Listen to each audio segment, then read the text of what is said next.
বঙ্গোপসাগরে আয়লা বা আমফানের থেকেও শক্তিশালী ঘূর্ণিঝড় সৃষ্টি হচ্ছে, যা চলতি মাসেই প্রবল বেগে আঘাত হানতে পারে।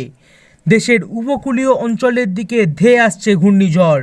ভারতের আবহাওয়া অফিস বলছে, চলতি মাসের শেষের দিকেই পশ্চিমবঙ্গ ও বাংলাদেশের উপকূলীয় অঞ্চলে আছড়ে পড়তে পারে শক্তিশালী ঘূর্ণিঝড় রেমাল। 4 বছর আগে অর্থাৎ 2020 সালের 20 মে মাসেই দেশের উপকূলে আছড়ে পড়েছিল ঘূর্ণিঝড় আমফান। সে সময় বেশ ক্ষয়ক্ষতিও হয়েছিল, তবে সুন্দরবনের কারণে রক্ষা পেয়ে গেছে সে যাত্রায়। এবার সেই আমফানের মাসেই ধেয়ে আসার সম্ভাবনা রয়েছে ঘূর্ণিঝড় রেমালের। ভারতীয় আবহাওয়া অফিস বলছে, বঙ্গোপসাগরে ইতিমধ্যে ঘূর্ণিঝড়টির আদর্শ পরিবেশ তৈরি হয়েছে, যা আগামী 20 মের মধ্যে গভীর নিম্নচাপে ঘনীভূত হয়ে ঘূর্ণিঝড়ের আকার নিতে পারে।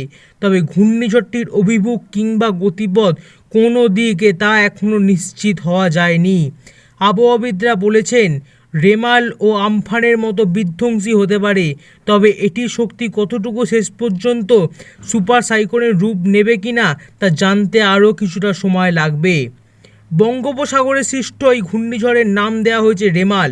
ভারতীয় আবহাওয়া অফিসের পূর্বাভাস অনুযায়ী আগামী 20 মে দক্ষিণ বঙ্গোপসাগরে ঘূর্ণিঝড় তৈরি হতে পারে। সেটি সোজা উত্তর দিকে শক্তি বৃদ্ধি করবে। 24 মে এটি ঘূর্ণিঝড়ের রূপ নিতে পারে। 25 মে সন্ধ্যার পর ঘূর্ণিঝড়টি পশ্চিমবঙ্গ বা বাংলাদেশের দিকে এগিয়ে আসতে পারে। বঙ্গোপসাগরে তৈরি হওয়া ঘূর্ণিঝড় রেমাল এর নামকরণ করেছে ওমান আরবিতে, যার অর্থ বালি। অবশ্য এই নামে গাজা থেকে 1.7 কিলোমিটার দূরে একটা শহরও রয়েছে।